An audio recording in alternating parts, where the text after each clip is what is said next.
పగలంతా బానే ఉంటావు, బిజీగా ఏదో పని చేసుకుంటూ అలా రోజంతా గడిచిపోతుంది. కానీ రాత్రైతే అన్నీ ఒక్కసారిగా వినిపిస్తాయి. నువ్వు చేసిన తప్పులు, మాట్లాడిన ఆ టోన్, పంపకూడని ఆ మెసేజ్, ప్రతి వాట్ ఇఫ్ జవాబు అడుగుతుంది.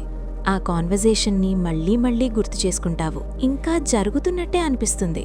అప్పుడు నీ మనసులో ఇంకో నువ్వు కనిపిస్తాడు. అప్పుడే సరైన మాట చెప్పిన నువ్వు, తప్పు చెయ్యని నువ్వు, ఇంత ఓవర్ థింక్ చెయ్యని నువ్వు.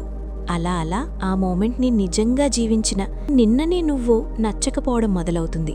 కానీ ఒక విషయం మర్చిపోతావు, ఆ ఇంకో నువ్వు ఉండటానికి ఈ నువ్వు చేసిన తప్పే కారణం. గ్రోత్ అంటే నీట్గా ఉండదు, కొంచెం ఆక్వర్డ్గానే ఉంటుంది, కొంచెం ఎంబారసింగ్గానే ఉంటుంది. అది లైవ్లో నేర్చుకోవడమే.